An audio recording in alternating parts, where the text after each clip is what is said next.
Hey everyone, Katie Sutton here. I hope that you are feeling okay today. I know that there has been a lot of polarity and a lot of big emotions, and I wanted to record a video yesterday, but I was not ready. And my guides told me I needed to get more neutral first, work through my process before I came on video. You might notice I have a new little setup. I have my little microphone. I hope it makes you laugh. That was the intention too, but also just so that there's better audio quality on my videos. But gosh, we have a lot to process, don't we? This has been intense. It has been challenging. It has been transformational. And here we are on the other side of a decision that some of you may be really happy about, and some of you may be neutral to, and some of you may be really worried and scared about. And I'm going to do my best in this video to stay neutral and to not be coming from a place of my own personal opinion, but there's going to be some little parts where I will share some of my personal opinion, or my personal preference might be the better word, because I'm a human being and I get to have preferences, and that's part of this process and this journey of being a human. Is we get to make choice and we get to feel into what is aligned with us and what isn't. And so, regardless of who you voted, how you voted, if you voted, or if you're not even in the United States, I hope that you can listen to this with an open mind and notice the triggers, notice the biases. I've been noticing that too in conversations with people, and do your best to try to work through that. Okay. And please be respectful of everyone in the comments. There are some people that are really afraid of this decision, and you doing a celebration dance and making really thoughtless comments isn't going to help us come back to unity and help people to process this so that they can accept what is happening. And so our first theme of November was accepting what is. And as soon as that came in, I knew my guides were trying to send me a personal message that probably what I would have preferred maybe wouldn't be the choice that America took. And when I look at this whole experience, I did a video a few months back where I really vulnerably shared with you all how I felt when Kamala announced. And the initial reaction that I had was fear. I wasn't so much afraid of her, but I was afraid of what I knew was about to happen, which was that this game of duality and polarity between the divine masculine and the divine feminine, the wounded masculine and the wounded feminine, was about to get played out on the world stage again. And I had a feeling that it would result in, again, it being perceived that we're sending the message that the feminine doesn't matter. And I think there's some truth to that. I think that's the wound that a lot of us are working through, especially if we're in female bodies and we've had difficult experiences with the masculine. We're working through this wound of the feminine doesn't matter. Your wounds don't matter. Your voice doesn't matter. You're a victim, all of those things. And there's a lot of truth to a lot of that, right? There's definitely places in history where that has been the case and is still the case, and it's constant, right? But what I knew when she announced is that we were no longer in a place where people would be ambivalent. We were going deeper into the polarity. And for the last 3 or 4 years, besides helping people to work on their balance between their masculine and feminine, the guides have also had me really looking at and supporting people in finding their unity within, right? So moving beyond that polarity and coming into unity. And they've been talking about how there's all these systems and structures on our planet that were created in one frequency or the other. They weren't created to serve the whole. And that was going to come to a head. And so when she announced, I just had this gut fear. And when I get a gut fear, it's a bad sign. It means that we're about to go through some major emotional upheaval and polarity. And I know what that feels like in my body. And I honestly hate feeling it so deeply in the collective where we can't get away from it, which is what I think we've been in the last couple of months. So if you're feeling really scattered and really overwhelmed and really disconnected and numbed out, that's one reaction to polarity. You might be feeling really angry and fired up and pissed off and sad. That's another reaction to polarity. Or you might be gleefully happy and unaware of how other people are feeling. That's another reaction to polarity. The opportunity now is for us to re-find our center, work on accepting whatever feelings we have about this, and come back into the understanding and the realization that no one is coming to save us. There is never going to be a leader at the top of the house that is going to solve all of our problems. We have to come together as individuals, as a people, as a community, as a human collective, and work through our stuff. And I told you I would let you know when there's a personal preference in here. For me, when I looked at the timelines and I looked at the destination that we're headed to, which is unity, okay, which is going to look like system structures and things that were created in the old 3D paradigm needing to fall apart and new things needing to be built. My personal preference is that we would do that in a timeline that would be more comfortable for people and would be more easeful for the majority of the people, and it wouldn't look so scary. I hope that my personal preference can still weave into the decision that we've made, but I also recognize that in my own healing process, I tend to choose the more intense path and the more expedient path and sometimes the more difficult path and lean into it and go through it whenever possible.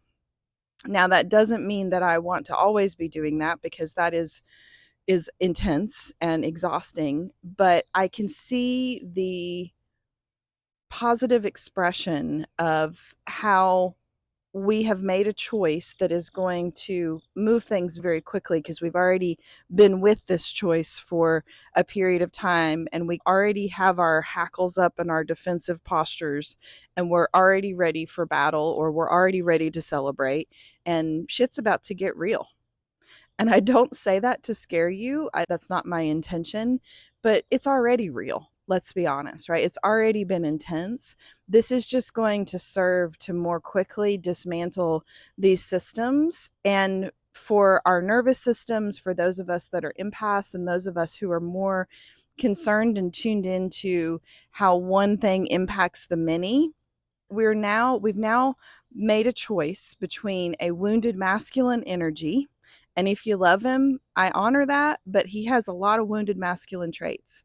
Somebody who is operating in business the way he operates and operates in his wound with the feminine and how he disrespects the feminine, has disrespected the feminine in the past. Maybe he's changed and is all about him, a little bit narcissistic, to be honest, is a wounded masculine energy.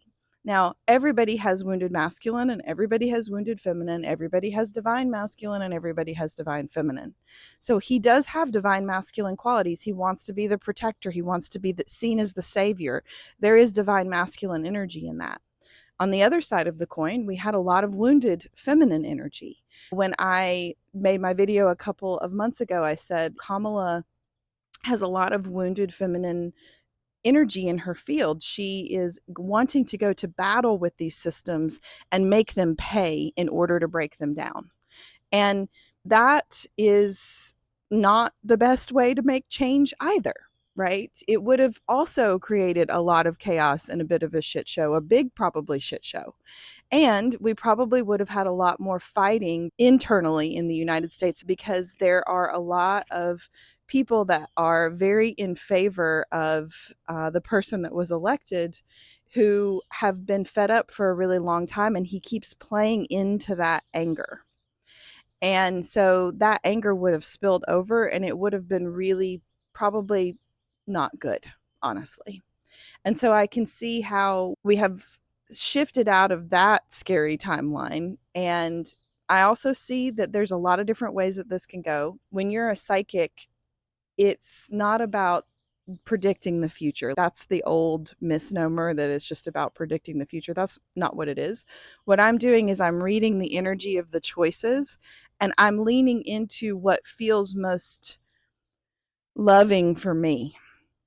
And I honestly would probably choose tackling the wounded feminine energies any day of the week over tackling the wounded masculine energies and that being in my face, because I have a lot of really uncomfortable personal situations that I have experienced with the masculine where I felt really unsafe, and I have a lot of trauma around that. And that trauma got triggered when he got elected. And I have had to work through that again, right? That's not to say that's bad. That's just what my personal experience is. But many other people have a lot of wounds, and so do I, honestly, with the wounded feminine. And that competitive battle, sideways, not compassionate, jealous feminine energy. And for a lot of the women on this planet, that's a huge wound, and they voted against that. Right. So if you're confused as to why somebody would not just want to vote for a woman to get us into female energy, they looked at her frequency and they said, gosh, I don't like her. I don't like that.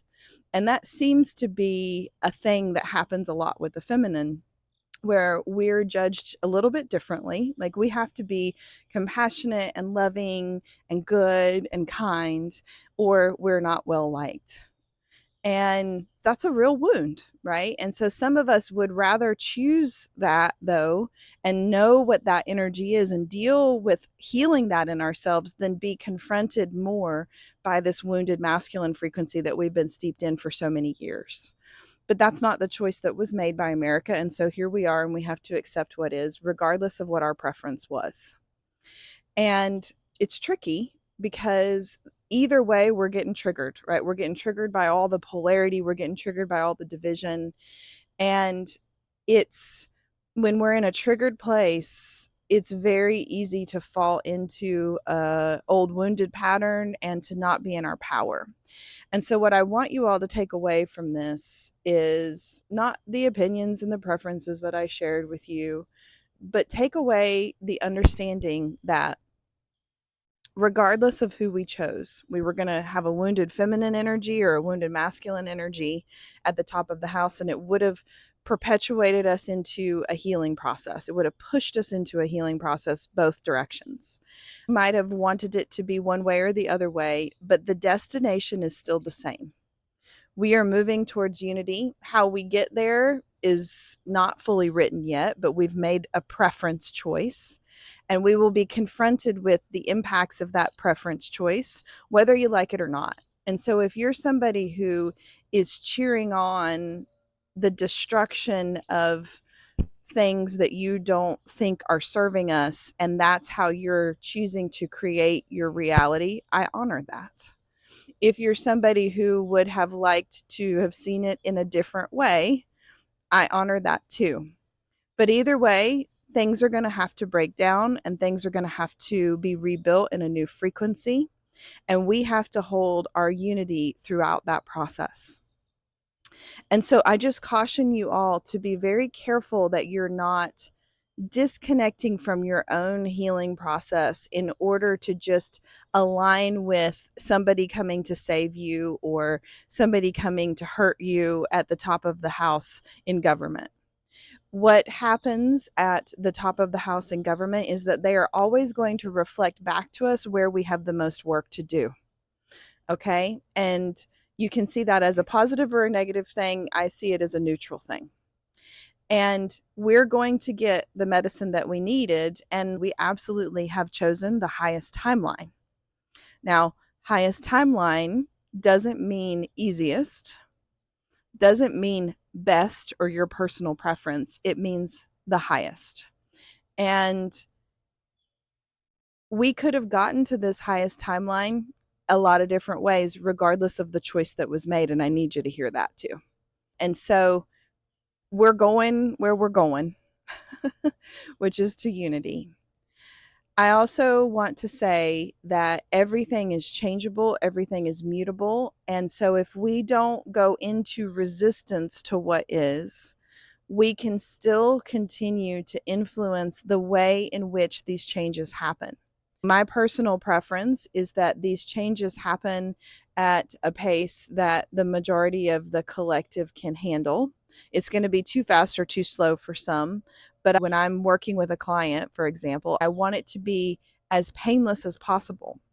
But what I often witness when I am with clients is that they don't choose the easeful path. They don't choose the path of least resistance that I see in their possible timelines. And that's not up to me. I give them the information that I give them. I help them work through whatever wounds I can.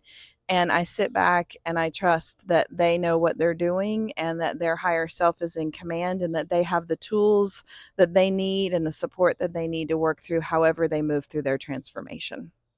And I'm doing the same with America right now. I'm trusting that we have enough people who are in their hearts, who are doing their inner work and are caring about how changes impact the collective and caring about Mother Earth. That's one of the things that I'm concerned about personally is how are these changes and these systems that are torn down going to impact Mother Earth? And I trust that she's going to give us a lot of signals and signs, and we're going to find a way to work through that, even if it's not through these regulatory bodies that we have. And maybe I know that they probably need to change. There's a squirrel behind me. I know that they probably need to change, right? There's a lot of noise, a lot of noise in those systems. But we also have to understand that it's gonna be a little chaotic and a little difficult to watch sometimes.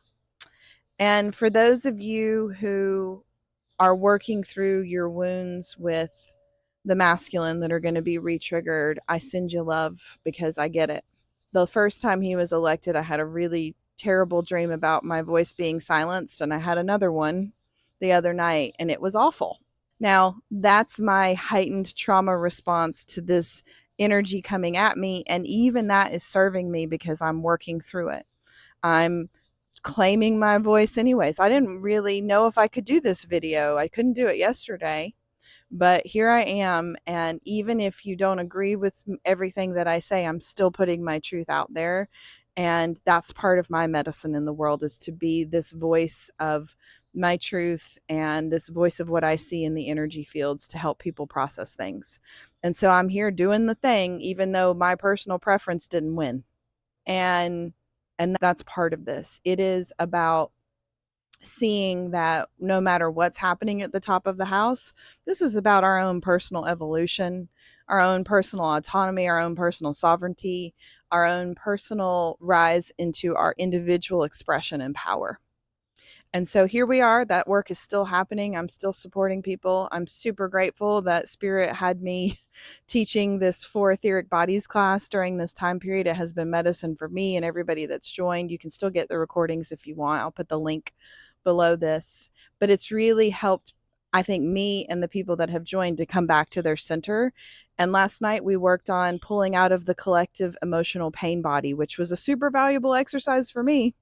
And it was a super valuable exercise for the people that joined as well, I think, because we can't be so hooked into the polarity and the collective pain body and be in our center. We have to pull everything back and reseat ourselves and drop into our own expression and then be able to move forward.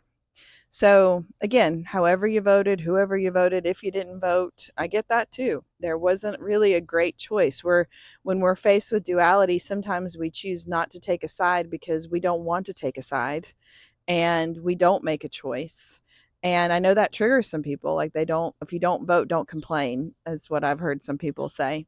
But I get it. I get why you maybe didn't make a choice at all. And I hope in the future that we get out of this 2-party duality that we're in and we get into places where we have changed enough things in our government, in our systems, and our structures that the ability for us to make choices that are aligned with the collective and the good of all are more readily available to us, because that's not what we have right now. And likely, I know, on some part of me knows, even though I'm working through my own triggers, that for whatever reason, this is the best way that we get there and the most expedient way that we get there for the majority of the people. And I want to honor the last thing I want to say, I think the majority of you probably made decisions based on the personal impact that the two candidates would have to you. I really tried to balance that when I made my decision on what I thought would be the easiest for the collective, but who knows, right? I could have it all wrong, right? I could just be in my wound and working through my stuff, but also my intuitive knowing sees how things flow, and I see timelines, and I try to make my peace with whatever is. But I know that a lot of you made the choice based on how difficult things are for you right now and thinking that you are going to have somebody that's going to change that. And I think it will change. It's going to change regardless of who got elected. But it's also going to only change if you own that you have to do the inner work and work through your stuff and your wounds and your scarcity and your lack and your fears and your traumas in order for your reality to change. So I know that many of you did not make a decision based on malice or hate, especially if you're watching this. You probably made a decision on what do you think is best for you and your family. And I honor that. That's part of what makes America really great, is that we get to make choices and we get to experience this duality and we get to work through our stuff as we make those choices and have those preferences. So please honor the other humans around you. Please honor them. Please honor their choices. Please honor that some of them are struggling and some of them are celebrating and some of them are ambivalent. And honor where you are first and foremost. That's the most important thing. All right. I hope this video has helped you all. Thank you so much for watching, and I'll see you soon. I'm going to be away next week. I'm taking a much needed vacation, but I'll be back the week of the 18th, I think it is, with more information, more updates, more about what's going on in the collective. And we have a healing circle on the 20th as well that will be focused on heal yourself, heal the world, which is going to be super important because we're going to work on pulling out of the collective wound and focus back on ourselves, which is important right now. So if that excites you or feels supportive, check it out below this video. All right. Thanks for watching, everybody. Have a great day. Bye.